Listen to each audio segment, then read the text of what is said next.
Hello Leafs Nation, I'm Rick Scarborough and you're watching Blue and White Weekly, where we bring you weekly updates on the Leafs and the hockey world at large. Preseason is well underway. The Leafs have played several hard-hitting games so far, so let's take a look back at the week that was. Before we begin, I want to apologize for the state of my voice. Blue and White Weekly did a company trip to Saturday's Argonauts game, and I screamed so loud I lost my voice. I must say though, that was the first time I felt joy since before the divorce. But speaking of that trip, our rinkside reporter Riley Roberts is still recovering from the game. And by still recovering, I mean he may or may not be trapped under the bleachers at BMO Field. But now for the news. John Tavares says he's embracing red light therapy to help him with recovery and aging. Inspired by John, I'm happy to announce that I too will be switching to a form of red therapy. Sources say Craig Berube is open to finding new and different ways to motivate the Leafs throughout the year. Among those ways, he has challenged the team to, quote, treat every game like it's Game 7. Unfortunately, that means the Leafs will be going 0-82 this season. In Tuesday's bout against the Ottawa Senators, Pontus Holmberg took down Greig in what Leafs fans are calling further retaliation for last year's empty net showboating by Greig that earned him a beatdown from Morgan Riley.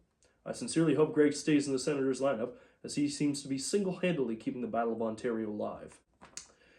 In Thursday night's Leafs and Habs game, Nick Robertson, who's still battling for a lineup spot here in the preseason, tried to propel teammate William Nylander forward on a play, but ended up knocking Willie into a Habs skate, forcing Nylander to leave the game under concussion protocol. Apparently, Robertson is so desperate to make the team, he's resorted to taking out his own teammates. I should point out, though, that Nylander is fine, and he and Robertson cleared the air post-game. All is well.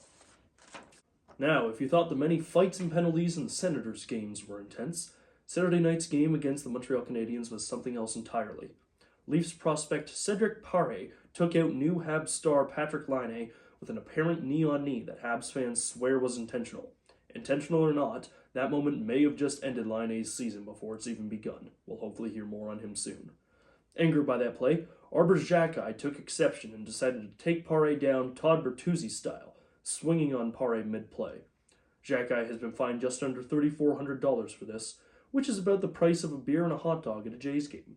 Former first-round pick Juraj Slafkovsky joined the fun and threw down with Marshall Rafai. Slafkovsky pulled Rafai's hair in the fight, leading Rafai to rear back and knock Slafkovsky's lights out. I'm sure they'll settle their differences later this season when they inevitably cross paths in the minors. The Leafs have 2 preseason games remaining that come later this week, a home-and-home with the Detroit Red Wings. Hopefully those games will be more low event, although the way this preseason has gone, I've half a mind to bet this month's rent on a Justin Hall hat trick. But that will do it for this edition of Blue and White Weekly. Thank you very much for watching, Leafs Nation, and until next week, keep your stick on the ice.